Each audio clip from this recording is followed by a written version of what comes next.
Good morning everybody. Rampal ji, Neetu, Rajiv, Jaya, Manish, Vijay, सभी को बहुत बहुत नमस्कार। जो बच्चे हमारे साथ जुड़ते जा रहे हैं।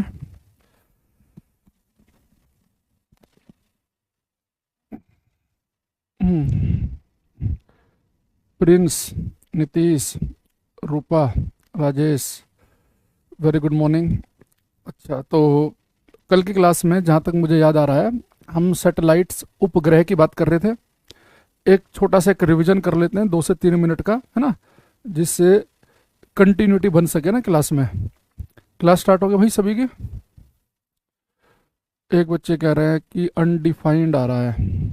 बाकी का आ रहे, क्लास सही चल रही है। रामपाल बताना भाई। सूरज, निहित, शिव शंकर, राहुल कह रहे राम राम गुरुजी। भाई राम राम। वैसे इस समय तो पूरा माहौल राम में हो रहा है। अभी मैं राम जी के ऊपर एक वीडियो देख रहा था, एकदम हृदय भाव विभोर हो गया एकदम। चलो, अब लास्ट क्लास में जो हम पढ़ रहे थे, उसमें हमने आपको एक चीज़ बताई थी कि अगर आप ये चाहते हैं कि कोई सैटेलाइट जो है वो अर्थ के चक्कर काटे, है ना, कोई भी जो सैटेलाइट है वो अर्थ के चक्कर लगाए, तो उसके लिए होना चाहिए ऑर्बिटल स्पीड। और ये ऑर्बिटल स्पीड कितनी होती है? अंडर रूट GM/R+H, यानी कुल मिला के सारा गेम जो है वो हाइट का है। तो ऑर्बिटल स्पीड की जो वैल्यू है वो हाइट पर डिपेंड करती है, वस्तु कितने किलो की है उस पर डिपेंड नहीं करेगी। ठीक है। एक बच्चा कह रहा है सर, साइंस 23 में इलेक्ट्रिसिटी भी कराना है। अभी सब करा देंगे, क्यों टेंशन ले रहे हो तुम? जो जो बचा है सब निपटा देंगे, एकदम चिल रहो। तो ऑर्बिटल जो स्पीड है, कक्षीय चाल जो है वो होती है अंडर रूट GM/R+H। एक हमने एस्केप वेलोसिटी का फॉर्मूला पढ़ा, तो उसमें भी हमने देखा कि जो एस्केप वेलोसिटी है, पलायन वेग जो है, ये एस्केप वेलोसिटी, ठीक, इसका फॉर्मूला है अंडर रूट GM/R+H। ठीक है। तो ये दो बातें हमने आपको कल की क्लास में बताई थी। तो यहाँ से हमने क्या रिलेशन निकाला था कि एस्केप वेलोसिटी जो है ऑर्बिटल की होती है अंडर रूट 2 गुना। अच्छा, तुम लोग इतने मूर्ख हो, कल मैं क्लास में अंडर रूट 2 की वैल्यू लिखी शायद मैंने 1.44, तो किसी ने कहा ही नहीं कि जी सही कर दो सर इसे। 1.414, एक भी बच्चे ने नहीं बोला, है ना। तो एस्केप वेलोसिटी जो होती है वो ऑर्बिटल की होती है अंडर रूट 2 गुना। तो हमने कहा था, अगर हम अर्थ के ठीक, अगर हम हाइट 0 ले ले, अर्थ के ठीक ऊपर कोई सैटेलाइट घुमाना हो, तो उसके लिए ऑर्बिटल स्पीड होती है 7.9 किलोमीटर पर सेकंड, और एस्केप वेलोसिटी होती है 11.2 किलोमीटर पर सेकंड, है ना। तो ये सारी बातें आपको याद आ रही होंगी। बस याद रखना, यूनिट के चक्कर में गलत मत कर देना। 11.2 के आगे याद रखना है किलोमीटर पर सेकंड, और ऑर्बिटल भी क्या है, 7.9 किलोमीटर पर सेकंड। ठीक, ये कुछ बातें हमने पढ़ी थी। अब हम आगे चलेंगे। हाँ, एनडीए वाले बिल्कुल पढ़ो भाई। अब थोड़ा सा हम आगे की तरफ बढ़ रहे हैं। अब एक बात समझना है यहाँ पे, अगर मैं आपको थोड़ा सा आपके ज्ञान के लिए बताऊं, जैसे हमारे पास में ये धरती माता है, ठीक है,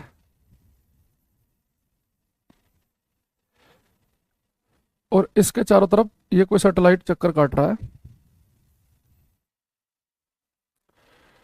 देखो, अगर सैटेलाइट, जो बेटा सैटेलाइट अर्थ के चारों तरफ चक्कर काटते हैं, अगर इनकी जो हाइट है, अगर इनकी जो हाइट हो, वो लगभग लगभग मान लो कि ये जो हाइट है इनकी, अगर ये 400 से 2000 किलोमीटर के बीच में है हाइट, तो ऐसे सैटेलाइट हमारे कहलाते हैं लियो सैटेलाइट। लियो का मतलब होता है लो अर्थ ऑर्बिट, जो अर्थ के लो ऑर्बिट में हो, लियो सैटेलाइट, है ना। इनकी हाइट जनरली रहती है 400 से 2000 किलोमीटर के बीच में। मान लो कोई 450 किलोमीटर पे, कोई 600 पे, कोई 500 पे, लगभग लगभग इतने के आसपास रहेगी। ठीक। अब मान लो कि बेटा कोई सैटेलाइट जो है, एक होते हैं हमारे पास में, एक कैटेगरी होती है हमारे पास में मियो सैटेलाइट की। मियो, तो मियो सैटेलाइट वो होते हैं, ये मैं यहाँ पे मियो लिख देता हूँ मैं, ये लियो सैटेलाइट है, ये 400 से 2000 किलोमीटर के आसपास रहेंगे। और ये जो मियो सैटेलाइट होते हैं, इनकी हाइट होती है बेटा 2000 से 35,000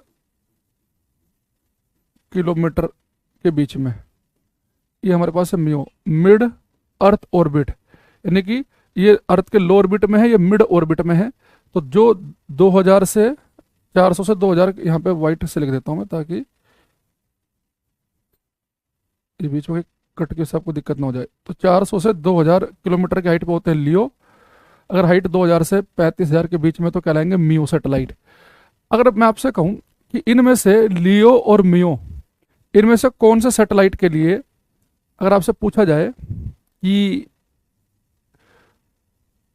द क्लास इज स्टक, एक बच्चा बोल रहा है क्लास अटक रही है क्या? हाँ यार, क्या तो सही रहे हो तुम लोग। कुछ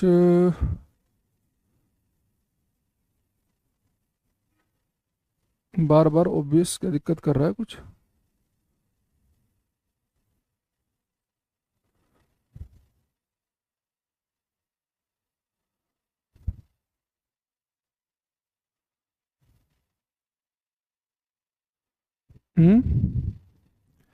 'बफरिंग' हो रही है।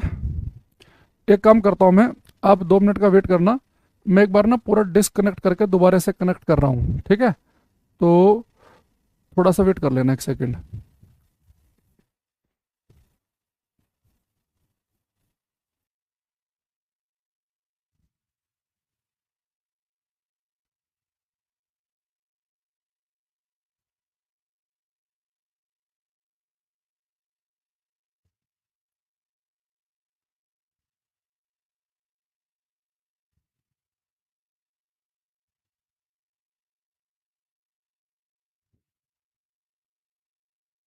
देखना भाई, अब स्टार्ट होएगा, जैसे आपकी क्लास स्टार्ट हो तो मुझे बताना। आज क्या हो गया, ऐसा होता तो नहीं है कभी।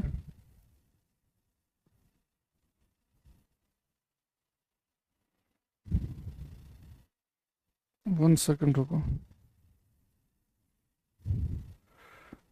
हम्म, क्या नाम है, क्लास नहीं चल रही है?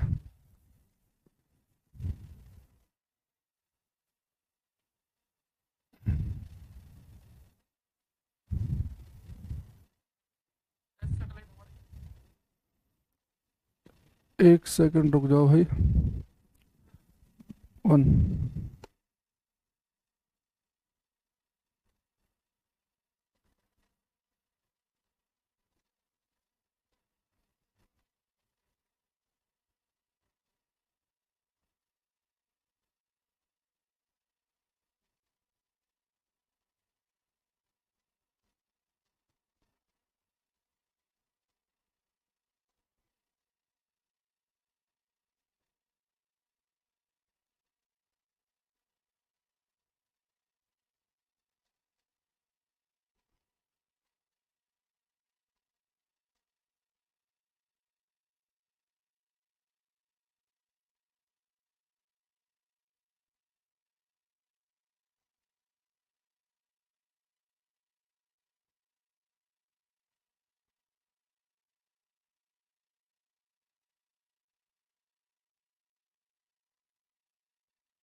आई होप कि अभी क्लास स्टार्ट हुई है, जहाँ तक मुझे लग रहा है।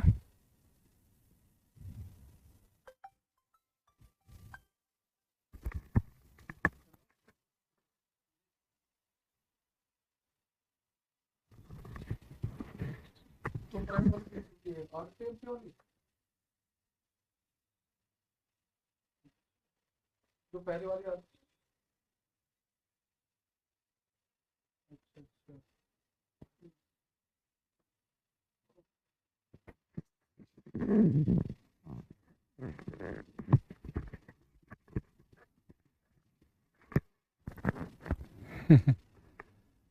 क्या हुआ, मैथ मैथ पढ़ के आ गए आप लोग? मैथ डिविजिबिलिटी रूल पढ़ के आए थे भी आप? हमारे गुरुजी पढ़ा रहे थे आपको, अभी मैथ की क्लास चल रही थी आपकी, है ना? फिजिक्स में मैथ स्टार्ट हो गया था, तो मैं भी सोच रहा, मैंने यार पता नहीं क्या हो गया, इधर से बार बार हमें पता चल जाता है कि हमारे एंड से दिक्कत है कि दूसरे एंड से दिक्कत है। तो अब आपकी क्लास सबकी शायद स्टार्ट हो गई होगी, बताना भाई। सब ठीक है? हम्म, अब ठीक है। प्रिंस कह रहे हैं मनोज कोई नहीं, क्योंकि ना बहुत सारे बच्चे ना बार बार क्लास को कट कर रहे होंगे, ऑन कर रहे होंगे, तो हम 1-2 मिनट का समय ले लेते हैं। तो इलेक्ट्रॉनिक्स फिजिक्स कब से होगा? इलेक्ट्रॉनिक्स तो होगा ही नहीं भाई। इलेक्ट्रॉनिक जो है वो किसी एक आध पेपर में ही आता है, सब में नहीं आता electronic. Durga Prasad ji, Hussain, Nirmal, Mubassir, Arif, everything is fine. चलो देखो, अभी मैं आपको क्या बता रहा था, जब ये आपकी क्लास कट हुई, मैं एक बार दोबारा से बता देता हूँ, क्योंकि मैं भी खुद अपनी क्लास को देख रहा था उस समय कि क्या इशू आ रहा है।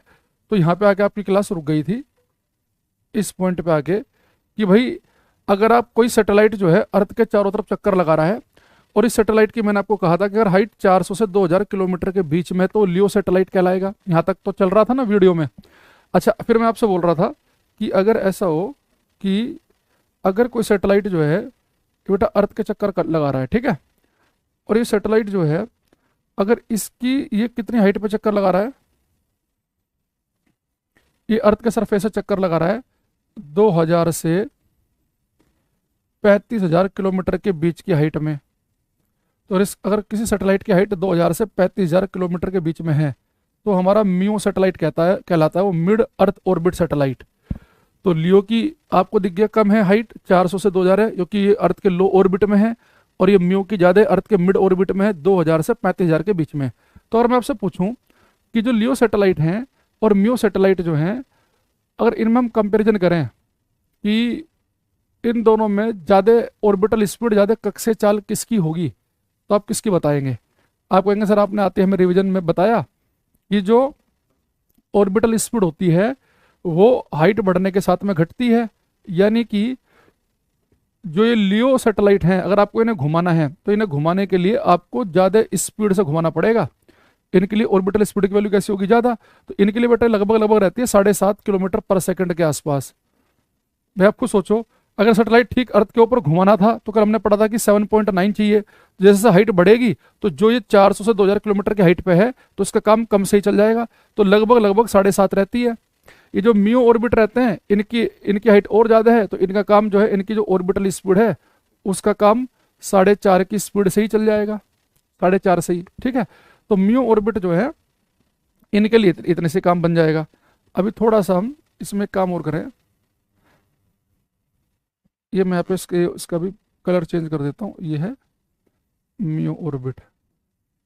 एक होता है बेटा हमारे पास में जियो ऑर्बिट।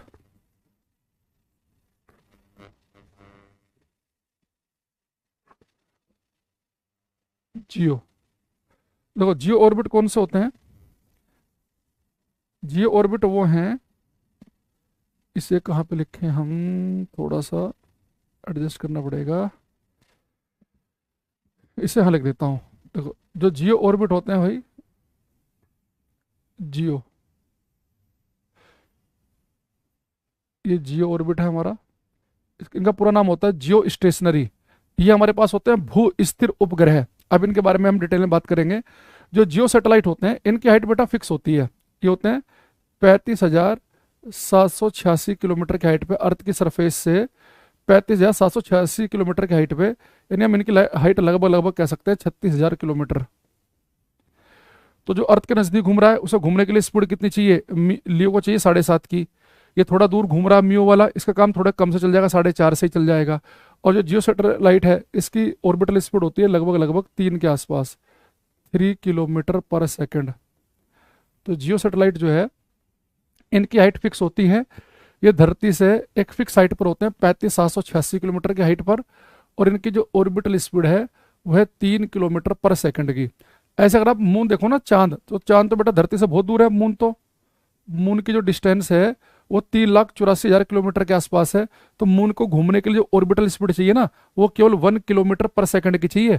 तो जैसे से हम अर्थ से दूर जाते हैं तो कम ऑर्बिटल स्पीड में ही काम चल जाएगा। तो दोबारा समझेंगे, ये अर्थ है, ठीक धरती के ऊपर चक्कर कटाना है तो 7.9 की स्पीड देनी पड़ेगी, उससे कम दी तो गिर पड़ेगा। ये थोड़ा ऊपर गए तो 7.5 की स्पीड से भी काम चल गया, थोड़ा और ऊपर गए तो 4.5 की स्पीड दोगे तो भी काम चल जाएगा, और ऊपर गए तो 3 की स्पीड से काम चल जाएगा। ऐसे मून के लिए तो 1 से ही काम चल रहा है।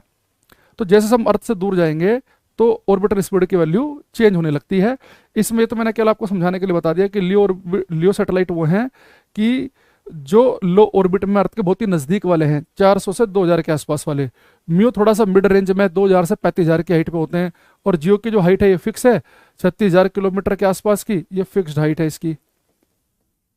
इनमें बहुत सारे पेपर में तो आपको 36,000 ही लिखा मिल जाएगा, लेकिन कुछ पेपर में एग्जैक्ट वैल्यू 35,786 भी आती है, सरफेस से वैल्यू ली गई है। जैसे हरियाणा में एक बार पीसीएस में आया था क्वेश्चन ये, तो हरियाणा वालों ने एग्जैक्ट हाइट पूछी थी कि जियो स्टेशनरी की हाइट क्या होती है पृथ्वी की सतह से, सरफेस हाइट है, सेंटर से नहीं है। अगर आप केंद्र से निकालोगे तो अगर अर्थ के सेंटर से आप चेक करोगे तो बेटा सेंटर से सरफेस तक अर्थ की रेडियस भी है 6400 किलोमीटर। अगर हम सेंटर से हाइट लेंगे तो फिर 6400 किलोमीटर और ऐड हो जाएगी। ये सारी हाइट मैंने अर्थ के सरफेस से ली है, ठीक है। तो अर्थ के सरफेस से आप इसे ऐसे भी याद रहेगा आपको, भाई सरफेस से हाइट होंगी है क्योंकि 400 से 2000 किलोमीटर की हाइट पे है, सेंटर से तो हो नहीं सकती क्योंकि सेंटर से अगर हम लेंगे तो अर्थ की रेडियस ही 6400 बन जाएगी। तो सारी हाइट क्या है, ये भी सरफेस से है, ये भी सरफेस से, ये भी सरफेस से है। तो हरियाणा वालों ने 36,000 भी ऑप्शन में लिखा था, 35,786 भी। तो 35,786 एग्जैक्ट पे आपको टिक लगाना अगर दोनों ऑप्शन मिल जाए। लेकिन अगर आप स्टेट के एग्जाम दो, एसएससी टाइप के एग्जाम दो, तो उनमें नॉर्मली 36,000 वाली ऑप्शन रहता है, बाकी कुछ भी लिख देगा, 2,000, 5,000, 35,000 कुछ भी लिख सकता है। तो फिर आप 36,000 पे टिक लगा देंगे अगर 35,786 आपको ऑप्शन में ना मिले। एक बच्चे का कितना क्या आया, कह रहा जी feedback is the, good morning sir, my feedback is the whole classes. HOLE बेटा होल क्या होता है, होल तो होता है छेद, छिद्र, है ना। एक तो हिंदी में लिखो या इंग्लिश में लिखो। 4-5 of the week revised in just single class because left classes content is forgetting, so please. मतलब इनके लिए देखो सब कुछ इन्हें घर में भी चाहिए, और अब इन्होंने नई अपनी फरमाइश पैदा कर दी कि जिन्हें 4-5 क्लास जो हो जाया करें उनका फिर पूरा एक रिवीजन भी कराओ एक सिंगल क्लास में हर 4-5 के बाद। भाई अगर सारे छात्र आपके ऐसे हो जाएं वरुण जी, तो बस हमारा तो जीवन धन्य हो जाएगा फिर, है ना। ऐसे ऐसे फीडबैक हर बच्चा ले आएगा अपने घर से। 4-5 क्लास इन्हें पहले आराम आराम से पढ़ाओ डिटेल में, फिर कह रहा जी एक क्लास में 5 का रिवीजन भी कराओ क्योंकि ये भूल जाएगा ये। अरे वाह, बहुत बढ़िया। चलो यहाँ जाओ। अब हम ये तो एक हमने एक मोटा मोटा सा आपको आइडिया दिया। अब हमें जो है काम की जो बात है वो सैटेलाइट में वो स्टार्ट होगी यहाँ से। एक तरफ लिखेंगे हम जियो स्टेशनरी सैटेलाइट, ये बहुत इंपॉर्टेंट है। इसकी हाइट मैंने भी आपको बताई, ये बहुत आती है पेपर में। इसके बारे में 3-4 फैक्ट हैं, सारे के सारे इंपॉर्टेंट हैं। जियो स्टेशनरी सैटेलाइट। अच्छा, तुम लोग इतना ज्ञान कहाँ से लाते हो कि ये कर देंगे तो ये हो जाएगा? इतने अगर हम बेटा पढ़ने में मन लगा लें तो मजा ही नहीं आ जाए हमारा, कुछ सीखने को भी मिलेगा ना। पढ़ने की भाई आदत डालो। ऐसा नहीं मैं केवल तुम्हें खुद भाषण दे रहा हूँ, मैं खुद अप्लाई करता हूँ। मैं रात 1:30 बजे तक भी पढ़ रहा था, 1:30 पौने 2 बजे तक फिजिक्स ही। ये भी नहीं कि कोई ऐसा आप नया इंटरेस्ट के लिए कुछ और पढ़ रहे हैं ना। और ये क्लास खत्म होगी फिर भी मैं डेली 5-6 घंटा मेरा नॉर्मल है। अगर आप लोगों को तो मैं अगर 6 महीने तक मतलब सो कर भी उठ के भी आ जाऊँ ना तो भी एक एक शब्द ऐसे ही पढ़ा दूंगा। मतलब पढ़ने की आदत डालो, और जब नई चीज़ें सीखने की, अलग अलग तरीके की। अब भाई साहब की नई फरमाइश आ गई है ना कि इन्हें मेहनत करनी पड़ रही है, तो फिर क्यों करनी पड़ रही है इन्हें, तो टीचर करे, ये क्यों करे। क्योंकि पेपर तो टीचर दे के आएगा। लिखेंगे भू स्थिर उपग्रह। भाई आप भूल जाते तो आपके मोबाइल में वो क्लास है ना, आप तब तो कह दो कि सर वो रिकॉर्ड क्लास नहीं है, आप हमें एक बार रिवाइज करा दो, हम पीछे का भूल गए। आप साथ साथ नोट्स बनाओ। 5 क्लास को आपको 15 मिनट भी नहीं लगेंगे पूरा रिवाइज करने में। लेकिन दिक्कत क्या है ना, आप लोग केवल मोबाइल चला के सुनते हो, इसलिए आपके साथ में समस्या आ रही है। जो बच्चा साथ साथ लिखता है वो सब कुछ सीख रहा होता है। अब एक तरफ लिखेंगे पोलर सैटेलाइट, ध्रुवीय उपग्रह। ध्रुवीय उपग्रह,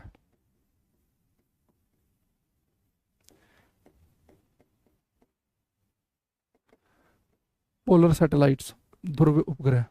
ठीक, पोलर। अब ये बेटा देखो, सबसे पहले इस पे आना, ये सैटेलाइट आपको चिल्ला के कह रहा है कि मैं वो सैटेलाइट हूं, मैं वो उपग्रह हूं।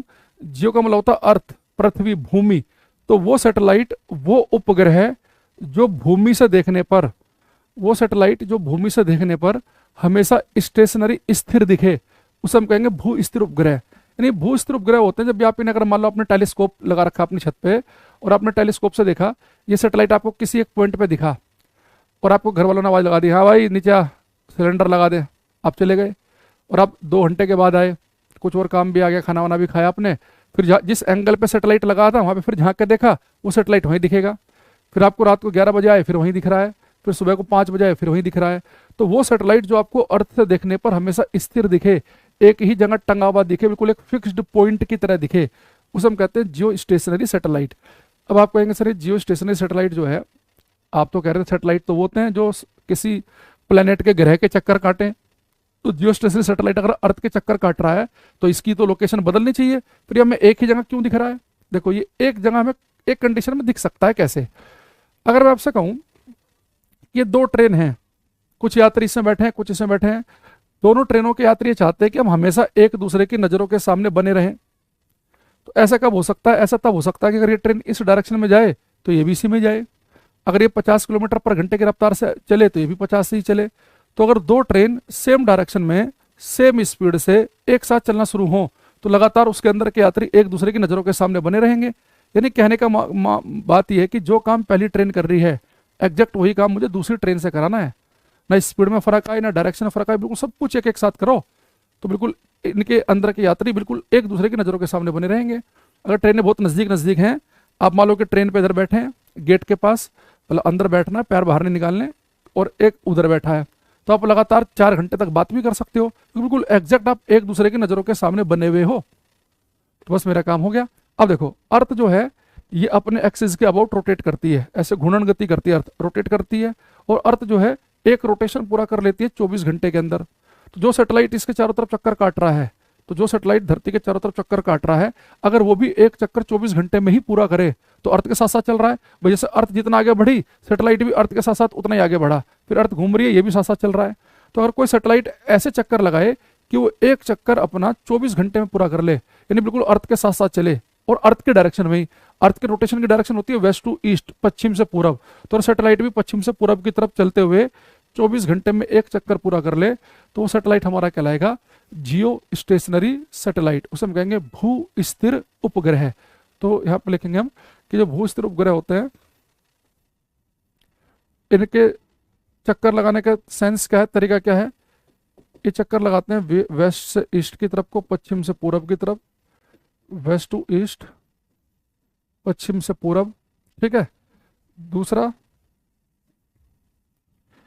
इनका जो टाइम पीरियड है, जो आवर्तकाल है, एक चक्कर पूरा करने का समय जो है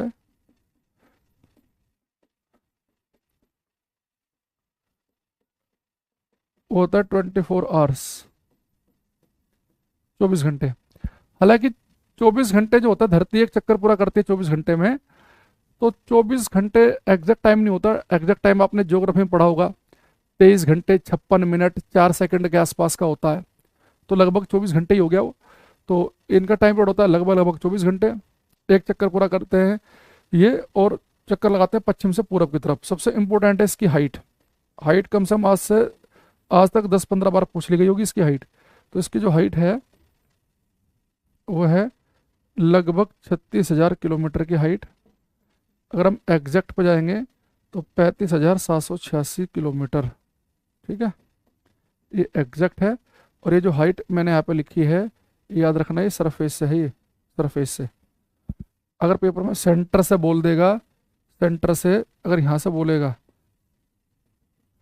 तो फिर क्या होगा, ये सेंटर से लेकर यहाँ तक अर्थ के रेडियस भी जुड़ जाएगी। तो सेंटर से पूछेगा तो 36,000 में 6400 और जोड़ दोगे आप, यानी कि 42,400 हो जाएगी फिर। ठीक है, तो ये हाइट याद रखेंगे। मैं यहाँ पर डायग्राम में इसलिए दिखा देता हूँ आपको कि जो हमने एच लिया है, ये जो एच लिया है, ये सरफेस हाइट है ये। ठीक। अच्छा, इनकी ऑर्बिटल स्पीड कक्षा चाल कितनी होती है? इनकी स्पीड होती है लगभग लगभग 3 किलोमीटर पर सेकंड की। ठीक, 3 किलोमीटर पर सेकंड। तो सारे फैक्ट याद कर लेंगे। पश्चिम से पूरब की तरफ को चक्कर काटते हैं, ये भी पेपर में आया है। एक चक्कर पूरा काटने में लगभग 24 घंटे का समय लगता है। और इनकी ऑर्बिटल स्पीड जो है, धरती के चक्कर काट रहे हैं 3 किलोमीटर पर सेकंड की स्पीड से। और इसके अलावा ये वेस्ट से ईस्ट की तरफ को चक्कर काटते हैं। इनका हम यूज कहाँ करते हैं? ये सैटेलाइट जनरली यूज किए जाते हैं कम्युनिकेशन में, दूर संचार में। जैसे आप कम्युनिकेशन सैटेलाइट हैं, दूर संचार उपग्रह, तो यहाँ से जो रेडियो सिग्नल आते हैं वो सब जो स्टेशनरी सैटेलाइट के थ्रू आते हैं। तो कम्युनिकेशन सैटेलाइट, दूर संचार वगैरह में इनका यूज हम करते हैं। ठीक है, तो ये सारी चीज़ आपको याद रखनी है। अच्छा, पोलर सैटेलाइट जो है ना, एक स्टूडेंट के लिए बड़ा बेहतरीन है। आपको इसे बड़ा धन्यवाद बोलना चाहिए। क्यों? क्योंकि आपको ना तो इसकी हाइट याद करनी, ना आपको इसका टाइम पीरियड याद करना, क्योंकि इनकी हाइट फिक्स नहीं है। हाँ, ये अर्थ के नज़दीक वाले होते हैं, जनरली होते हैं लियो सैटेलाइट, जो 400 से 2000 किलोमीटर की बीच वाली हाइट वाले हैं। इसमें क्या होता है, जो पोलर सैटेलाइट होते हैं, एक तो पोल को पास करते हुए घूमते हैं, ये पोल को पास करते हुए। ठीक, तो मान लो कि ऐसे पोल को पास कर रहे हैं, नॉर्थ पोल से साउथ पोल की तरफ को घूम रहे हैं, ऐसे चक्कर काट रहे हैं। अब इनकी हाइट फिक्स नहीं है। मान लो आपने छोड़ दिया 450 किलोमीटर की हाइट पे, तो अलग टाइम में चक्कर पूरा होगा। आपने 800 किलोमीटर की हाइट पे छोड़ दिया तो अलग में, और 1500 पे छोड़ दिया तो अलग। तो अलग अलग हाइट के लिए टाइम पीरियड फिर अलग अलग बनेगा ना भाई। कोई फिक्स हाइट तो है नहीं कि वो फिक्स हाइट पे घूम रहे हैं। तो फिर तो हम निकाल लेंगे भाई कितना, हम चेक कर लेंगे भाई कितने टाइम में इसने चक्कर पूरा किया। लेकिन यहाँ पे हाइट और टाइम पीरियड फिक्स नहीं है। हाँ, अगर मैं हाइट लगभग लगभग जीरो ले लूँ, यानी मैं उस सैटेलाइट को ले लूँ जो ठीक अर्थ के ऊपर चक्कर काट रहा हो, तो उसे एक चक्कर पूरा करने में, फैक्ट याद रखना, अगर कोई सैटेलाइट ठीक अर्थ के ऊपर चक्कर लगाए तो उसकी ऑर्बिटल स्पीड तो आपने याद करी रखी है 7.9 किलोमीटर पर सेकंड की। तो जो सैटेलाइट ठीक अर्थ के ऊपर चक्कर काट रहा होता है, उसे एक चक्कर पूरा करने में समय लगता है 84.6 मिनट का। अब जैसे कई बार पेपर में क्या करता है वो, आपसे ना इस फैक्ट को चेक करने के लिए वो डायरेक्ट नहीं पूछेगा कि वो सैटेलाइट जो ठीक अर्थ के ऊपर चक्कर काट रहा है, एक चक्कर कितने समय में पूरा कर लेगा, 84.6 मिनट नहीं। उसने गेम खेल दिया पेपर में। उसने कहा कि भाई एक सैटेलाइट है, वो धरती से 400 किलोमीटर के आसपास की हाइट पे है, तो उसे एक चक्कर पूरा करने में कितना समय लगेगा। तो आपको पता है कि जो ठीक अर्थ के ऊपर चक्कर काट रहा है उसे 84.6 मिनट लग रहे हैं। जो 400 किलोमीटर की हाइट पे होगा उसे 84 मिनट से थोड़ा ज़्यादा समय लगेगा। तो उसने एक ऑप्शन तो दे दिया ऐसे ही कि 1.5-2 घंटे के आसपास का, 1.5 घंटे के आसपास। बाकी सारे ऑप्शन फिर दे दिए दूर दूर के कि 12 घंटे लगेंगे, 24 घंटे लगेंगे, है ना, इस तरीके से। तो अब ये कई बार ये क्वेश्चन ना थोड़ा सा केवल ऑप्शन का यूज करने के लिए भी होता है। भाई ठीक है, कोई सैटेलाइट जो है वो ठीक अर्थ के अगर ऊपर ही चक्कर काटे तो उसे चक्कर लगाने में 84.6 मिनट लग रहे हैं, है ना। तो जो थोड़ा सा ज़्यादा हाइट पे होगा उसे 87-88 मिनट लगेंगे, थोड़ा और ज़्यादा होगा तो 90-92 मिनट लगेंगे ना, 1.5 घंटे के आसपास का समय लग जाएगा। तो वो एक ही ऑप्शन रखेगा ऐसे, बाकी सारे के सारे दूर दूर रख देगा वो, तो केवल ये फैक्ट चेक करने के लिए। तो आपको इसकी हाइट और टाइम पीरियड पता होना चाहिए।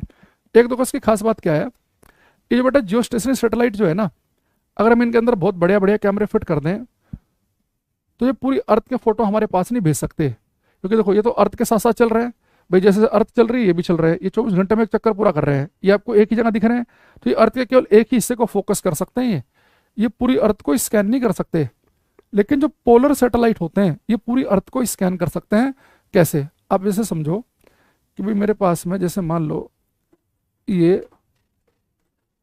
अर्थ है ना, ये अर्थ ऐसे रोटेट कर रही है एक एक एक्सिस पास कर लो, मान लो कि बीचों बीच जो अर्थ के सेंटर से पास कर रहा हो, इस एक्सिस के अबाउट, इस अक्ष के परितः है, धरती ऐसे रोटेट कर रही है पश्चिम से पूरब की तरफ। अब देखो ये सैटेलाइट जो होते हैं बेटा ऐसे पास करते हैं पोल को पास करते हुए। जब सैटेलाइट पहली बार में आएगा तो इधर के फोटो ले लेगा, अब अर्थ तो साथ साथ आगे बढ़ी रही है, अगली बार आएगा तो इस वाले हिस्से के फोटो ले लेगा, अगली बार इस वाले हिस्से का फोटो ले लेगा। तो ये पूरी अर्थ को स्कैन कर सकते हैं ये, अर्थ के किसी भी हिस्से के फोटो आपके पास में भेज सकते हैं ये। तो ये पोलर सैटेलाइट जो है पूरी अर्थ को स्कैन कर सकता है। मान लो ये 1 से 3 बजे के बीच में अर्थ इंडिया के ऊपर से पास कर रहा है, फिर 3 से 3 बज के 15 मिनट तक पाकिस्तान को कवर कर लिया, फिर ऐसे से ये पूरी अर्थ को स्कैन कर सकते हैं। तो जो पोलर सैटेलाइट जो होते हैं, it can scan, it can scan whole earth, ये पूरी पृथ्वी को स्कैन कर सकते हैं। आपने परमाणु मूवी में देखा होगा कि अमेरिका वालों ने क्या कर रखा था कि भारत वाले कुछ गतिविधि कर रहे हैं कि परमाणु बम का परीक्षण ना कर लें, तो उन्होंने कुछ सैटेलाइट छोड़ रखे थे। तो मान लो वो पोलर सैटेलाइट था, वो पोलर सैटेलाइट जा रहा है, वो इंडिया से पास कर रहा है पहले वाला सैटेलाइट, फिर दूसरे वाला आ जाता था कुछ समय के बाद, फिर तीसरे वाला, उन्होंने 3-4 सैटेलाइट ऐसे छोड़ रखे थे। तो अब हुआ क्या कि उन जो सैटेलाइट थे उनके बीच में कुछ गैप था, इंडिया वालों को पता चल गया कि भाई ये सैटेलाइट जो गया है, अब जो दूसरे वाला जब आएगा ये इंडिया के ऊपर से गुजरेगा राजस्थान के ऊपर से, तो उसका टाइम जो है 3-4 घंटे का गैप है या 5 घंटे का गैप है। तो बीच में वो अपना काम कर लेते थे, जो हमारे वैज्ञानिक लोग थे ड्रेस व्रेस चेंज करके आर्मी के ड्रेस व्रेस पहन के बीच में, और फिर चीज़ें वैसी कर देते थे। जब उन्हें अमेरिका वालों को थोड़ा सा हुआ, कुछ इनपुट्स गए पाकिस्तान की तरफ से, तो उन्होंने फिर सैटेलाइट्स की संख्या बढ़ा दी। तो उससे क्या हुआ कि 2 सैटेलाइट के बीच का गैप बहुत ही कम हो गया। तो उतनी देर में सारा काम करना, फिर से वैसी व्यवस्था करना मुश्किल हो रहा था भारत के लिए। तो फिर हमने क्या किया, थोड़ा सा माहौल चेंज किया, और फिर हमने क्या किया, अपनी आर्मी वार्मी जो है बॉर्डर की तरफ को शिफ्ट कर दी, ताकि जो सैटेलाइट है उनका जो ज़्यादा फोकस रहे वो कहाँ पर रहे, बॉर्डर वाले एरिया को फोकस करने में रहे। तो ऐसे हमने गेम वेम खेली है ना, क्योंकि सैटेलाइट किसी भी हिस्से पे पास करेंगे, मान लो इस वाले शहर को इस समय पास कर रहे हैं, इस वाले शहर को इस समय पास कर रहे हैं, अलग अलग अलग अलग। तो उन्होंने ऐसे सैटेलाइट्स कर रखे थे पहले कि बीच में ऐसा कर दिया कि 2 सैटेलाइट जो शहर से ऊपर से गुजर रहे थे उनके बीच में जो गैप था वो बहुत ही कम कर दिया था। तो उसका ध्यान भटकाने के लिए फिर हमने क्या किया कि वो फिर बाद में कुछ थोड़ा बॉर्डर पे गतिविधि बढ़ाई ताकि उनका ध्यान यहाँ से हटे। वो आपने देखा होगा पोखरण मूवी अगर आपने देखी है। तो ये पूरी अर्थ को स्कैन कर सकते हैं, यानी कि हम इनका यूज जासूसी में कर सकते हैं। तो ये स्पाइंग सैटेलाइट होते हैं, जासूसी उपग्रह, किसी दूसरे कंट्री की जासूसी करने में।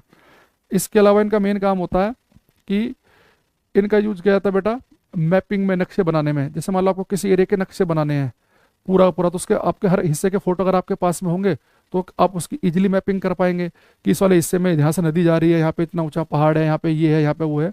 तो मैपिंग करने में, नक्शे बनाने में इनका यूज करते हैं हम। मैपिंग, नक्शे बनाने में इनका यूज किया जाता है, मैपिंग करने में। स्पाइंग, स्पाई होता है जासूस, तो जासूसी करने में। तो जासूसी उपग्रह भी हैं, मैपिंग वगैरह में भी इनका हम यूज करते हैं। ठीक है, तो आपने क्या क्या याद रखना है, एक तो ये कि जो जियो स्टेशनरी सैटेलाइट है ये पूरी अर्थ को स्कैन नहीं कर सकता। पूरी अर्थ को स्कैन कौन कर सकता है, ये कर सकता है हमारा polar satellite. It can scan whole earth, पूरी अर्थ को स्कैन कर लेगा। 84.6 मिनट में एक चक्कर अगर ये पूरा कर लेगा, अगर हाइट लगभग लगभग 0 हो। अदरवाइज अलग अलग हाइट के लिए टाइम पीरियड अलग अलग होते हैं जो कि हमें याद नहीं करने हैं। ठीक, और इसके 3-4 फैक्ट आपको ये ध्यान रखने हैं। तो इसमें अगर आपको बहुत ही कम पढ़ना हो तो आप जियो स्टेशनरी के 3 पॉइंट याद रख सकते हैं कि उसकी हाइट होती है 36,000 किलोमीटर के आसपास की, और दूसरा कि वो 24 घंटे में एक चक्कर लगाता है वेस्ट से ईस्ट की तरफ को घूमते हुए। ये 3 पॉइंट ध्यान रखने हैं। पोलर में एक ही ध्यान रखना है कि ये पूरी अर्थ को स्कैन कर सकता है। बस ये 2-3 पॉइंट याद रख लेंगे। अब लिखेंगे हम एक बेटा क्वेश्चन आता है, ये क्वेश्चन हम 2 जगह पढ़ते हैं, एक इलेक्ट्रिसिटी में भी पढ़ते हैं क्वेश्चन हम, और एक यहाँ पे भी पढ़ते हैं। अगर कोई आपसे पूछ ले कि भाई जो सैटेलाइट अर्थ के चारों तरफ चक्कर काट रहा है, जो सैटेलाइट पृथ्वी के चारों तरफ चक्कर लगा रहा है, इसकी टोटल एनर्जी, कुल ऊर्जा कितनी होती है, तो आप कितने बताएंगे। वो सैटेलाइट जो पृथ्वी के चारों तरफ चक्कर लगाता है, इसकी टोटल एनर्जी पॉजिटिव है, नेगेटिव है कि 0 है, ये आपको बताना है।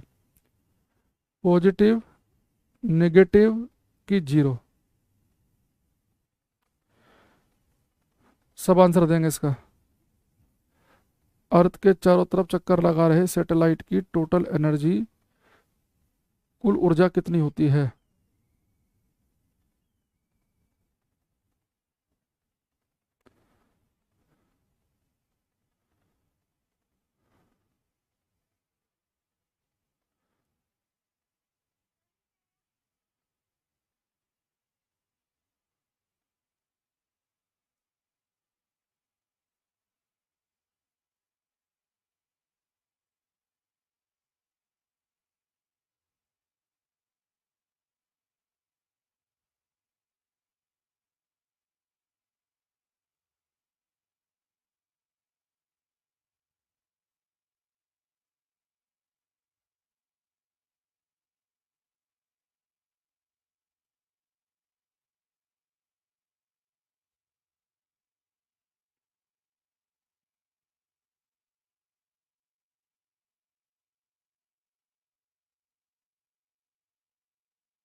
हम्म जितने बच्चे लिख रहे हैं पॉजिटिव, नीतीश, रवि, बीबी नायडू, इन सबका गलत है।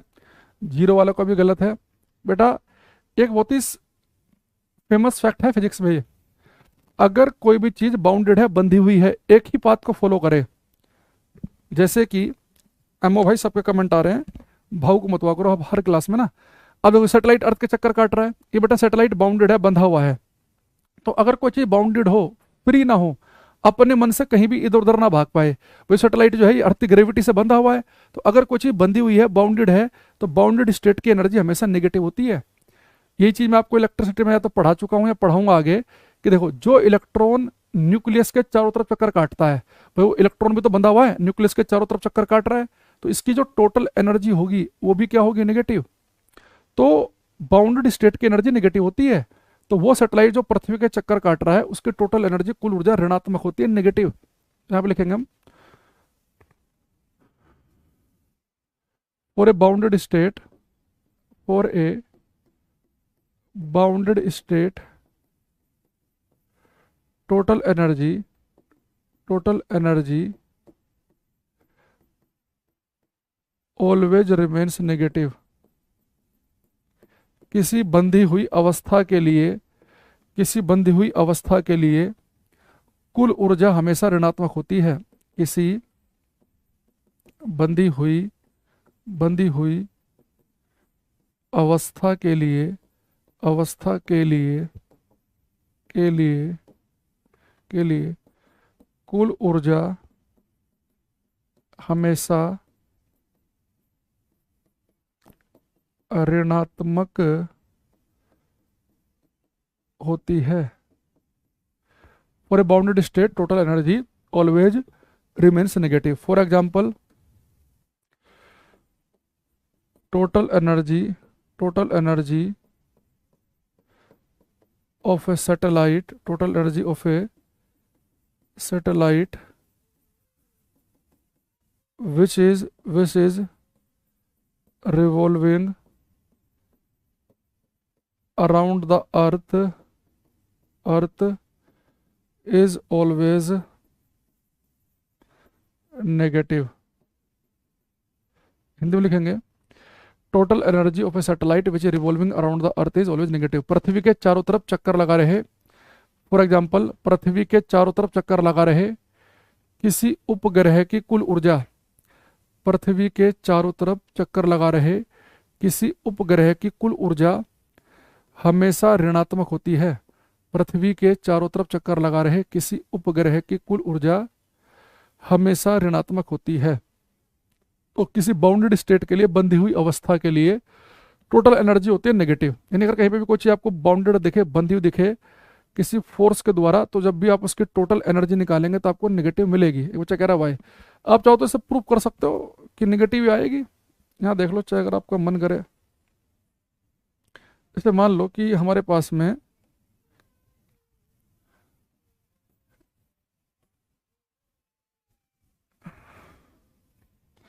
एक सैटेलाइट है, ये घूम रहा है धरती के चारों तरफ h हाइट पर, और रेडियस कितनी है इसकी, आर ई। तो भाई मुझे एक चीज बताओ कि अगर कोई सैटेलाइट जो है वो धरती के चारों तरफ चक्कर काट रहा हो, ठीक है, और मुझे इसकी टोटल एनर्जी निकालनी है, तो टोटल एनर्जी टी का मतलब टोटल एनर्जी, तो कैसे आएगी भाई। सैटेलाइट जब धरती के चारों तरफ चक्कर काटेगा तो उसके पास काइनेटिक एनर्जी तो होगी, क्योंकि इसके पास स्पीड है। तो काइनेटिक एनर्जी मैंने बताया था ना आपको, हाफ एम वी स्क्वायर होती है। अच्छा ये बेटा धरती से कुछ हाइट पर भी है, तो उसके पास में पोटेंशियल एनर्जी भी होगी। देखो अगर कोई वस्तु धरती के आसपास ही हो, तो हमने उसकी पोटेंशियल एनर्जी का फॉर्मूला पढ़ा था, ग्रेविटेशनल पोटेंशियल एनर्जी का, mgh। लेकिन अगर कोई वस्तु धरती से बहुत ऊपर होगी ना, तो आप ये पोटेंशियल एनर्जी के लिए फॉर्मूला mgh नहीं लगा सकते, क्योंकि जो स्मॉल जी है ना फॉर्मूले में mgh में, वो स्मॉल जी हाइट बढ़ने के साथ में चेंज होता रहता है, तो फिर वो काम नहीं करेगा। तो अगर कुछ ही काफी हाइट पे हो, तो बेटा फिर पोटेंशियल एनर्जी का जो फॉर्मूला बनता है, वो फॉर्मूला बनता है, इसे लिख रहा हूं मैं यू से, पोटेंशियल एनर्जी ये बनता है -g m1m2/r। आर क्या उसके ऑर्बिट की रेडियस है, या जिस मतलब जितनी हाइट पे है वो है। अब यहाँ देखो टोटल एनर्जी निकालनी है आपको, तो टोटल एनर्जी कैसा आएगी, काइनेटिक एनर्जी क्या होती है, हाफ एम वी स्क्वायर। तो इसकी स्पीड कितनी है, ऑर्बिटल के बराबर, तो उसका स्क्वायर कर दो। पोटेंशियल एनर्जी कितनी आएगी, -G m1, यानी कि m1 यहाँ पे धरती का मास है, और m1 जो है धरती का मास, अर्थ का मास, और m2 है सैटेलाइट का मास। तो कैपिटल M स्मॉल m, और पूरी हाइट कितनी है बेटा उसकी, अर्थ के सेंटर से अगर हम हाइट देखेंगे RE+H के बराबर आ जाएगी।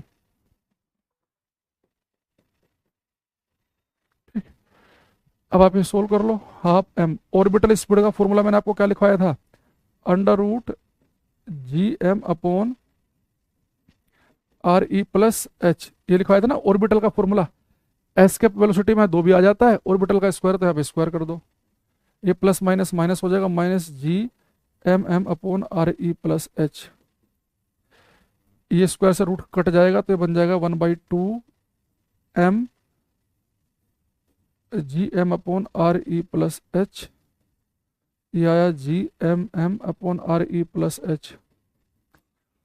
ध्यान देखना, ये RE+H, ये पूरा माइनस का है, आधा प्लस का है, तो सोल्व करेंगे तो -12 Gmm/RE+H आ गया है। तो अगर आप यहाँ देखें, जब मैंने एक पूरा सोल्व किया, इस मनोज के चक्कर में डेरिवेशन करना पड़ गया मुझे, कि जब मैंने पूरा सोल्व किया कि वो सैटेलाइट जो धरती के चक्कर काट रहा है, उस सैटेलाइट की जब हमने टोटल एनर्जी निकाली, तो टोटल एनर्जी कितनी आई हमारे पास में, -12 Gmm/RE+H। तो टोटल जो एनर्जी है वो सैटेलाइट जो धरती के चारों तरफ चक्कर काट रहा है, अगर किसी उसकी टोटल एनर्जी कैसे आई, नेगेटिव। तो जब भी जितने भी केस हमारे पास हैं, चाहे आपने 12th क्लास में हाइड्रोजन एटम में जो इलेक्ट्रॉन चक्कर काट रहा है उसकी टोटल एनर्जी पढ़ी हो आपने, तो आपको ध्यान अगर हो कि जो इलेक्ट्रॉन चक्कर काट रहा है, हाइड्रोजन एटम की बात कर रहा हूँ मैं, उसकी टोटल एनर्जी आपने पढ़ी होगी -13.6/n² इलेक्ट्रॉन वोल्ट में, पढ़ा था आपने ये। तो वहां पे भी देखो टोटल एनर्जी क्या आई थी आपकी, नेगेटिव आई थी, अगर किसी बच्चे को याद हो। तो इलेक्ट्रॉन जो न्यूक्लियस के चारों तरफ चक्कर काट रहा हाइड्रोजन एटम में, उसकी टोटल एनर्जी नेगेटिव थी। तो हर बाउंडेड स्टेट के लिए टोटल एनर्जी क्या आती है, नेगेटिव। तो ऐसे अगर आप यहाँ देखें, वो सैटेलाइट जो धरती के चक्कर काट रहा है उसकी टोटल एनर्जी नेगेटिव है, और नेगेटिव एनर्जी, अगर ये टोटल एनर्जी की बात कर रहा हूँ मैं, याद रखना टोटल एनर्जी नेगेटिव हो सकती है। अगर कोई पूछे काइनेटिक एनर्जी, गतिज ऊर्जा नेगेटिव कभी नहीं हो सकती है भाई। काइनेटिक एनर्जी क्या होता है, ½ mv²। तो m तो वस्तु का मास है, 4-5 किलो मास, तो कभी हमने माइनस में पढ़ा है आपने कभी कि -6 किलोग्राम का मास है, नहीं, m तो हमेशा पॉजिटिव होगा। और अगर वेलोसिटी नेगेटिव हो भी तो उसका स्क्वायर होगा वो भी पॉजिटिव बन जाएगा। तो काइनेटिक एनर्जी, गतिज ऊर्जा कभी नेगेटिव नहीं होती, टोटल एनर्जी नेगेटिव हो सकती है। तो ये बस आपको एक लाइन याद रखनी है, कोई डेरिवेशन सोल्व नहीं करने, कि total energy of a satellite which is revolving around the earth is always negative. पृथ्वी के चारों तरफ चक्कर लगा रहे किसी उपग्रह की कुल ऊर्जा ऋणात्मक होती है। और उसके पीछे हमने वजह बताई, क्योंकि बाउंडेड जो स्टेट होती है फिजिक्स में, उनके बताने के लिए, उन्हें ध्यान रखने के लिए, जब भी मुझे किसी बाउंडेड स्टेट के बारे में बताना पड़े तो उसकी एनर्जी हम नेगेटिव में बताएंगे। तो अगर मैं आपके पास बोल दूं कि भाई एक पार्टिकल है, उसकी टोटल एनर्जी, कुल ऊर्जा है -300 जूल, तो टोटल एनर्जी है 300 जूल। माइनस का मतलब है कि वो जिस पार्टिकल की एनर्जी 300 जूल बताई गई है वो एक बाउंडेड पार्टिकल है, वो फ्री पार्टिकल नहीं है। अगर मैं इस सैटेलाइट की एनर्जी अगर बेटा 0 भी कर दूं ना, 0, तो ये तुरंत क्या करेगा, ये इस बात को फॉलो कर रहा था ना, इस बात को तुरंत फॉलो करना बंद कर देगा। यानी अगर मैं किसी ऑब्जेक्ट को एस्केप वेलोसिटी दे दूं, पलायन वेग दे दूं, तो पलायन वेग में तो वस्तु पलायन कर जाती है, फिर तो बाउंड रहती नहीं है वो। तो अगर मैं इसे ऑर्बिटल की जगह अगर मैं इसे एस्केप वेलोसिटी दे दूंगा ना, पलायन वेग दे दूंगा, तो उसकी टोटल एनर्जी 0 आ जाएगी। तो अगर टोटल एनर्जी 0 भी हो जाए तो भी फिर बाउंडेड स्टेट नहीं बचती। तो नेगेटिव, अगर एनर्जी नेगेटिव होगी तभी बाउंडेड स्टेट होगी। अगर आप चाहो तो चेक कर सकते हैं, अगर मैं इस ऑर्बिटल स्पीड की जगह अगर मैं यहाँ पे एस्केप वेलोसिटी रख दूं, यानी कि मैंने वस्तु को पलायन वेग दे दिया, फिर देखना क्या होगा, फिर यहाँ पे पलायन वेग के फॉर्मूले में अंदर 2 भी आएगा। जब आप क्या करेंगे, पूरा सोल्व करेंगे तो रूट से ये स्क्वायर हट जाएगा, तो फिर यहाँ पे 2 भी आएगा, तो 2 से कट जाएगा 2, तो क्या बचेगा, ये Gmm/RE+H, और ये भी क्या है, Gmm/RE+H, उतना ही माइनस उतना ही प्लस, टोटल एनर्जी तुरंत क्या होगी, नेगेटिव। टोटल एनर्जी होगी नेगेटिव, और ऑब्जेक्ट को हमने दे रखा है पलायन वेग, एस्केप वेलोसिटी, वो तो एस्केप कर जाएगा, फिर थोड़े ना बाउंड रहेगा वो। तो टोटल एनर्जी अगर 0 भी हो जाए तब भी बाउंडेड नहीं है। तो बाउंडेड केवल तभी तक होता है पार्टिकल जब तो उसके पास नेगेटिव एनर्जी है। 0 एनर्जी देख लो, 0 एनर्जी कब बन रही है, एस्केप वेलोसिटी देते ही 0 बन रही है। अगर हम एस्केप से ज्यादा दे देंगे वेलोसिटी, फिर तो टोटल एनर्जी पॉजिटिव आएगी, और फिर एस्केप से ज्यादा दे दोगे फिर तो भागा भागा जा ही रहा है। फिर तो वो जो एस्केप पर ही एस्केप कर गया, एस्केप वेलोसिटी ज्यादा दोगे फिर तो एस्केप करेगा ही। तो ये नेगेटिव एनर्जी केवल कब तक बनी हुई है, जब तक हम एस्केप वेलोसिटी तक नहीं पहुंचे हैं, यानी जब तक हमने पार्टिकल को बाउंड कर रखा है, जैसे एस्केप दिया वो तुरंत जीरो हो गई, यानी कि वो बाउंडेड रहा ही नहीं है। इसलिए मैं कह रहा हूं कि टोटल एनर्जी जो है वो क्या रहती है, नेगेटिव।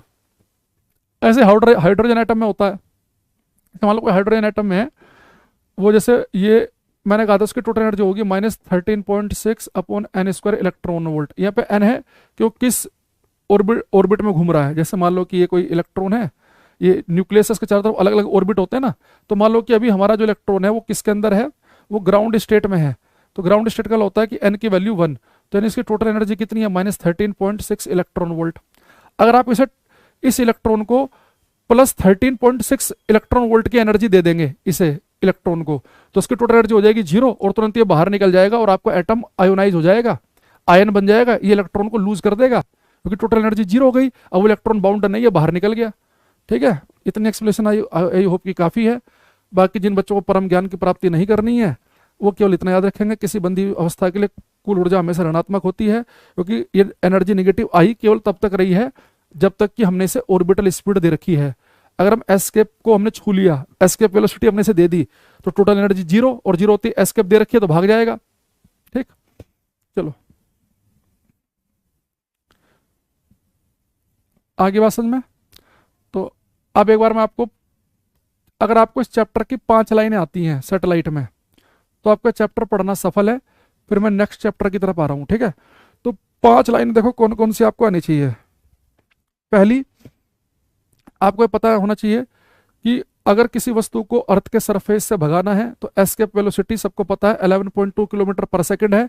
पर इंपॉर्टेंट क्या है कि एस्केप वेलोसिटी जो है ये वस्तु के मास पर डिपेंड नहीं करती है। धरती से चूहा भगाना हो, हाथी भगाना हो, बंदर भगाना हो, शेर भगाना हो, सबके लिए एस्केप वेलोसिटी 11.2। ठीक, अगला क्वेश्चन आपको क्या पता होना चाहिए कि जो जियो स्टेशनरी सैटेलाइट हैं, भूस्थिर उपग्रह हैं, इनका जो टाइम पीरियड है चक्कर लगाने का समय वो 24 घंटे है, और हाइट इनकी 36,000 किलोमीटर की है। ये एक साथ याद रखेंगे। तीसरा आपको ध्यान क्या रखना है कि वो सैटेलाइट जो अर्थ के चक्कर काट रहा है उसकी टोटल एनर्जी नेगेटिव होती है, अगर जीरो भी हो जाए तो भी बाउंडेड नहीं रहेगा। ठीक है, सैटेलाइट चक्कर काट रहा है तो बाउंडेड है, तो एनर्जी कैसी होनी चाहिए उसकी, नेगेटिव। इसके अलावा हमने आपको एक क्वेश्चन इसमें क्या पढ़ाया कि ऑर्बिटल में और एस्केप वेलोसिटी में क्या संबंध है। एस्केप वेलोसिटी ऑर्बिटल की √2 गुना होती है। एक बात आपको ये ध्यान रखनी है। ठीक, एक कोई आपसे पूछ ले कि भैया बताओ कि वो कौन सैटेलाइट है जो पूरी अर्थ को स्कैन कर सकता है, तो उसका नाम क्या है, पोलर सैटेलाइट। ये धरती के नज़दीक वाला होता है, और जो स्टेशनरी एक दूर होता है 35,786 किलोमीटर की हाइट पे, वो बाउंडेड रहता है। तो जो मैंने 5 लाइनें बोली, ये आपको क्लियर है कि नहीं है, पहले मुझे बताओ यहाँ तक का सब बच्चे। पांचों में से जब मैं बोल रहा था, क्या मेरे बोलने से पहले पहले आपके दिमाग में आंसर आ रहा था कि नहीं, या किसी पॉइंट में दिक्कत हो तो बताना मुझे।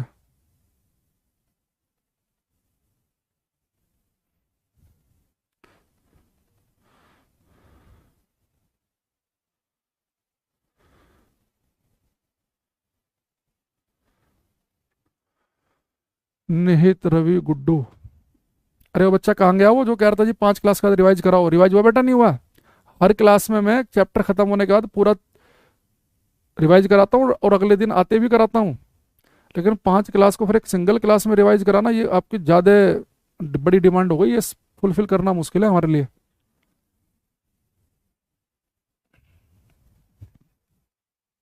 हम्म, सही है, कोई डाउट आउट नहीं किसी बच्चे का। बढ़िया, तुम तो समझदार बच्चे हो भाई।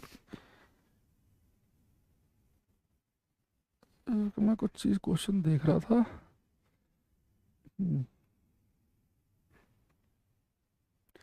पोलर सेटेलाइट की हाइट बताया मैंने, फिक्स नहीं होती है, ये अलग अलग हाइट पे होते हैं, तो इनका टाइम पीरियड भी अलग अलग होगा। तो ना इनकी हाइट याद करनी है, ना आपको इनका टाइम पीरियड याद करना है। ठीक है, बताया मैंने आपको, बेबी नाइडू। ये फिक्स हाइट जिसकी है उसी की तो याद करोगे। पोलर सेटेलाइट कोई 400 पे है, कोई 450 पे है, कोई 500 पे, कोई 550 पे, कोई 800 पे है, तो उसकी क्या हाइट याद करोगे तुम। वो लियो ऑर्बिट भी हो सकते हैं, मी ऑर्बिट भी हो सकते हैं, अलग अलग हाइट पे हो सकते हैं। ठीक है,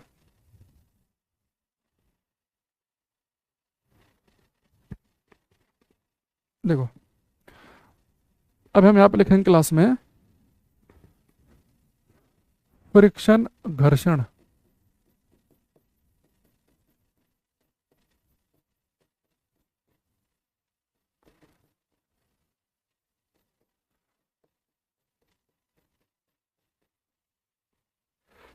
सबसे पहले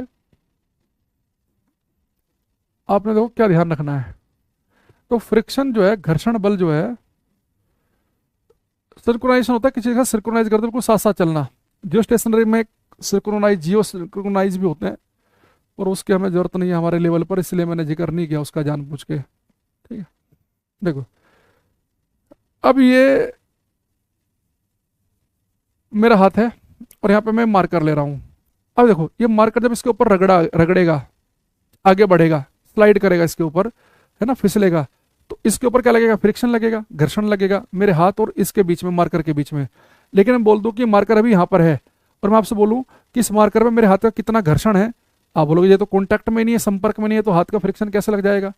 भाई कोई वस्तु फर्श पे चल रही होगी, जमीन पर रगड़ खा के आगे चल रही होगी, तभी तो उसके ऊपर घर्षण फ्रिक्शन लगेगा। जो रगड़ खा ही नहीं रही है, जो उस जमीन के ऊपर वो है ही नहीं, आपने रख उस पर, टेबल पर रखा है, चला उसे, आप टेबल पर रहे हो और कह रहे हो जमीन कितना घर्षण लगाएगी। तो फ्रिक्शन केवल तभी पिक्चर में आता है जब दो वस्तुएं कॉन्टैक्ट में होती हैं, संपर्क में होती हैं। तो लिखेंगे फ्रिक्शन क्या है? It is a type of contact force, यानी कॉन्टैक्ट में होना जरूरी है। It is a type of contact force, यह एक संपर्क बल है। कॉन्टैक्ट फोर्स यानी कि संपर्क बल। It is a type of contact force, यह एक संपर्क बल है। ठीक, अच्छा जी, आप कहोगे बहुत बढ़िया, कॉन्टैक्ट फोर्स है, संपर्क बल है। जैसे अगर आपसे कोई कहे कि क्या ग्रेविटेशनल फोर्स, गुरुत्वाकर्षण बल कॉन्टैक्ट फोर्स है? बिल्कुल नहीं है भाई। धरती ये रही, इसके चारों तो सैटेलाइट चक्कर काट रहा है, अर्थ की ग्रेविटी की वजह से, उससे ग्रेविटेशनल फोर्स की वजह से। क्या धरती और सैटेलाइट आपस में संपर्क में, कॉन्टैक्ट में नहीं है? तो जो गुरुत्वाकर्षण बल है वो कॉन्टैक्ट फोर्स नहीं है। ऐसे में आपसे बोल दूं कि जो मैग्नेटिक फोर्स कॉन्टैक्ट फोर्स होते हैं, नहीं, दो मैग्नेट दूर दूर है तभी उनके अंदर आपको खिंचाव दिखाई देता है। तो क्या मैग्नेटिक फोर्स कॉन्टैक्ट फोर्स है? नहीं है। दो चार्ज पार्टिकल दूर दूर रखे हैं, दोनों पॉजिटिव है तो रिपेल कर रहे हैं, नेगेटिव है तो अट्रैक्ट कर रहे हैं, या इलेक्ट्रॉन न्यूक्लियस के चार दो चक्कर काट रहा है, दूर दूर है पर अट्रैक्शन है उनके बीच में, तो क्या वो कॉन्टैक्ट फोर्स है? नहीं। तो कॉन्टैक्ट फोर्स में घर्षण फ्रिक्शन इसका बड़ा अच्छा एग्जाम्पल है। या एयर ड्रैग, है ना, वायु का घर्षण। जब कोई वस्तु एयर में चलेगी तो एयर फ्रिक्शन भी काम करता है, तो वो जो एयर ड्रैग है, वो वायु का जो घर्षण है वो भी तो एयर फ्रिक्शन ही है। तो फ्रिक्शन जो है वो कॉन्टैक्ट फोर्स की कैटेगरी में आएगा। बाकी जो हम जनरली और फोर्स पढ़ रहे होते हैं वो कॉन्टैक्ट फोर्स नहीं है। दूसरी चीज, अब बेटा जो कॉन्टैक्ट फोर्स तो चलो ठीक है, अब हमारे पास, हमारे इस प्रकृति में, नेचर में चार फंडामेंटल फोर्स होते हैं, चार मूलभूत बल हैं। कोई भी अगर फोर्स है ना, वो उन्हीं में से कोई ना कोई किसी एक कैटेगरी का होता है। जैसे एक हमारे पास होता है चार फंडामेंटल फोर्सेज में, एक होते हैं न्यूक्लियर फोर्स, नाभिकीय बल, स्ट्रॉन्ग न्यूक्लियर फोर्स जो न्यूक्लियस नाभिक के अंदर लगते हैं।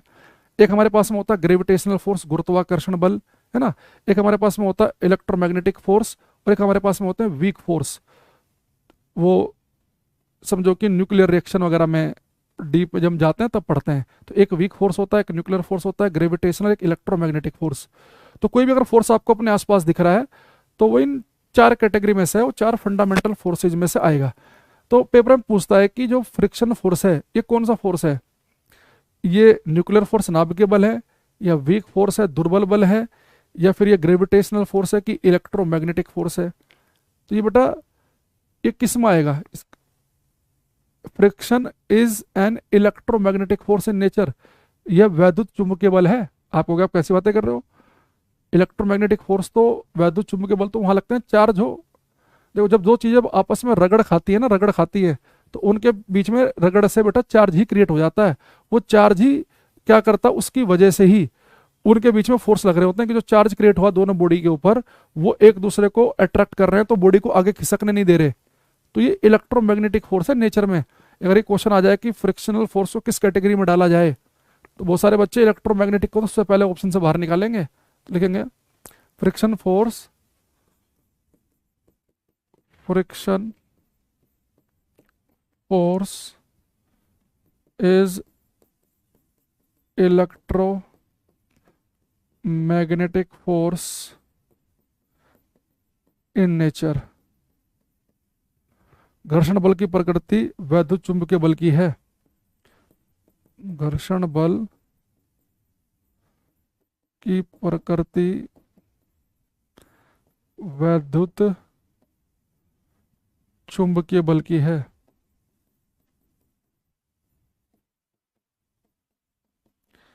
तो एक तो हमें पता क्या चल गया कि एक तो फ्रिक्शन जब काम करेगा जब ये कॉन्टैक्ट में होंगी, वस्तु संपर्क में होंगी।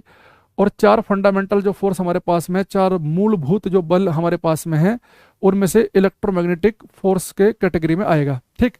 अच्छा, एक बेटा और चीज ध्यान रखना, फोर्स को हम दो कैटेगरी में और बांटते हैं कि कोई भी फोर्स जो है वो कंजर्वेटिव फोर्स है कि नॉन कंजर्वेटिव फोर्स है, वो संरक्षी बल है कि असंरक्षी बल है। तो जब मैंने आपको ग्रेविटेशनल फोर्स पढ़ाया था, गुरुत्वाकर्षण बल, तब मैंने आपकी क्लास में लिखवाया था कि ग्रेविटेशनल फोर्स कंजर्वेटिव फोर्स होते हैं। ये केवल इस बात पर डिपेंड करते हैं कि दो ऑब्जेक्ट जिनके बीच में ग्रेविटेशनल फोर्स लग रहे हैं उनके बीच में क्या पोजीशन है, क्या डिस्प्लेसमेंट है, वो कितना कितना दूर है।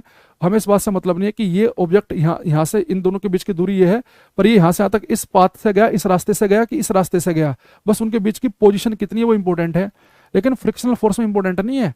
आप खुद सोचो, मैं एक पत्थर को यहाँ पर रखा मैंने टेबल पे और यहाँ से यहाँ तक केवल ऐसे ले आया, तो टेबल की रगड़ लग रही है उसके ऊपर, तो उसके ऊपर कम फ्रिक्शन काम करेगा। लेकिन उसी पत्थर को मैं ऐसे घुमा घुमा के लेके आऊँ, ऐसे घुमा घुमा के लेके आऊँ और अब यहाँ पे लेके आया, तो उसके ऊपर घर्षण फ्रिक्शन क्या करेगा, ज्यादा काम करेगा।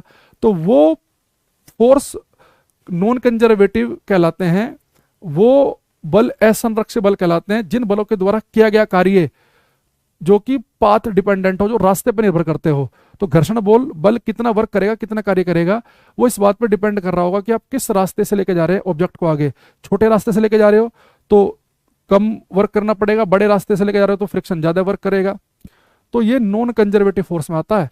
तो फ्रिक्शन फोर्स के साथ एक खास बात क्या है, एक तो ये नॉन कंजर्वेटिव फोर्स है, असंरक्षी बल है। घर्षण बल के द्वारा कितना कार्य किया जाएगा एक से दूसरे बिंदु तक जाने में, वो डिपेंड इस बात पर करेगा कि एक से दूसरे बिंदु तक आप किस रास्ते से जा रहे हैं, छोटे रास्ते जा रहे हैं कि बड़े रास्ते जा रहे हैं। छोटे रास्ते में घर्षण कम लगेगा, जल्दी पहुंच गए, और बड़े रास्ते जाओगे उतना ज्यादा घर्षण काम करेगा। तो यहाँ पे लिखेंगे हम friction force is a non conservative force. घर्षण बल एक असंरक्षी बल है। घर्षण बल एक असंरक्षी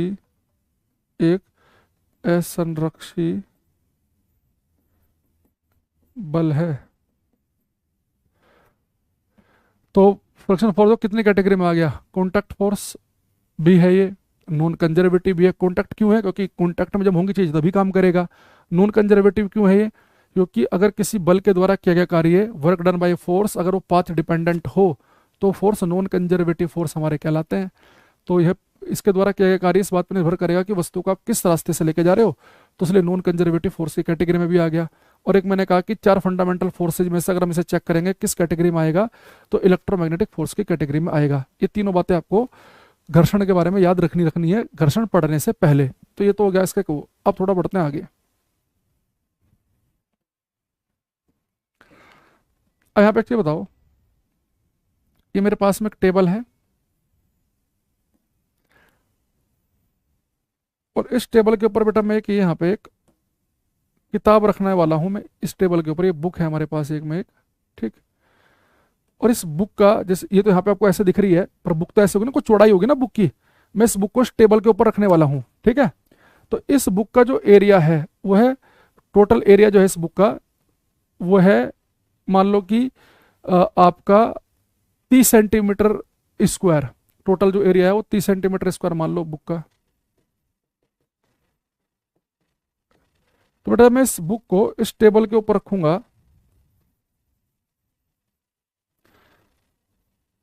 इस बुक को इस टेबल के ऊपर रखा जाएगा।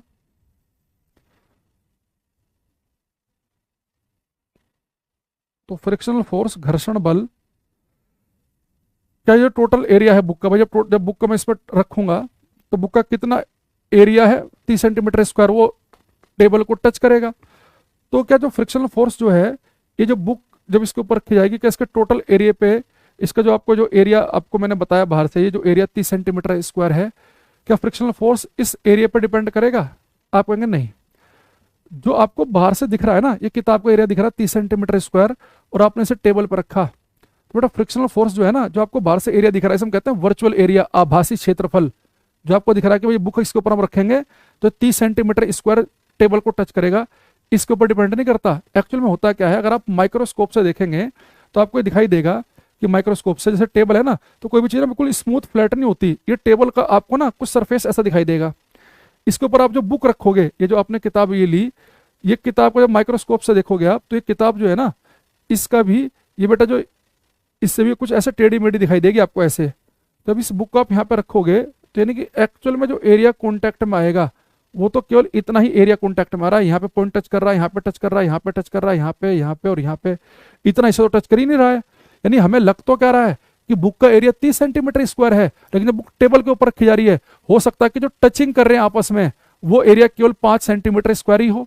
तो फ्रिक्शनल फोर्स केवल जो एरिया एक्चुअल में कॉन्टैक्ट में है उस पर डिपेंड करता है। वर्चुअल एरिया जो पूरा का पूरा आपको दिख रहा है बाहर से, उस पर डिपेंड नहीं करता।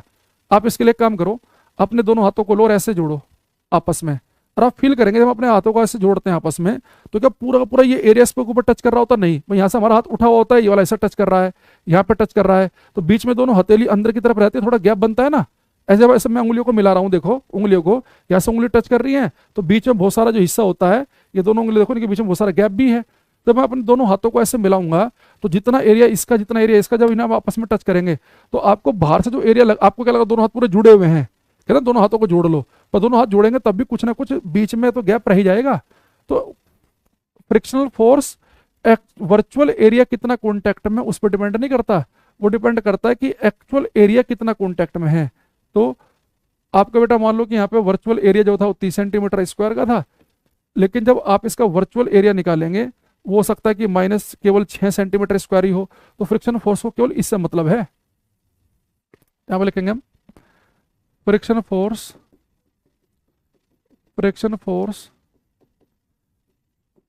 Does not depend on virtual area in contact, it depends on actual area in contact। Hindi में लिखेंगे, घर्षण बल इस बात पर निर्भर नहीं करता है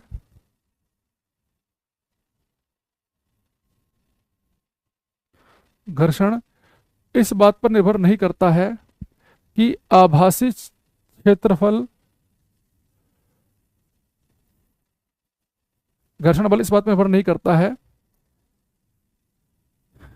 कि आभासी क्षेत्रफल कितना संपर्क में है, यह केवल वास्तविक क्षेत्रफल जो संपर्क में है उस पर निर्भर करता है। ये समझ में आ रहा ना, थोड़ा हिंदी में लैंग्वेज बन नहीं रही उतनी अच्छे से। मैं कह रहा हूँ friction force virtual area in contact, आभासी क्षेत्रफल कितना संपर्क में है, जो आपको बाहर से आपने जब किताब को देखा आपको आभास हुआ कि इस किताब का एरिया 30 सेंटीमीटर स्क्वायर का है, तो जो किताब को आपको एरिया दिख रहा है जैसे टेबल पर रखोगे तो फ्रिक्शन फोर्स पूरे 30 सेंटीमीटर स्क्वायर एरिया पर डिपेंड नहीं करता। जो जो पॉइंट टच हो रहे होंगे जब उन सबका एरिया निकालो तो वो जो भी एरिया बनेगा तो फ्रिक्शन फोर्स जो है केवल उतने एरिया जो कॉन्टैक्ट में उसके ऊपर डिपेंड करता है। आ रही बात समझ में सही बच्चों को यहाँ तक की? चलो बाकी मैं इसके ऊपर जो भी इसके फॉर्मूले न्यूमेरिकल वगैरह हैं, जो भी चीज़ें बनेंगी वो हम कल की क्लास में डिस्कस करेंगे, है ना। फिर इसमें हम एक पढ़ेंगे एंगल ऑफ रिपोज, विराम का कोण, एक हम पढ़ेंगे एंगल ऑफ फ्रिक्शन, घर्षण कोण, इसी के अंदर आएगा फ्रिक्शन का फॉर्मूला आएगा।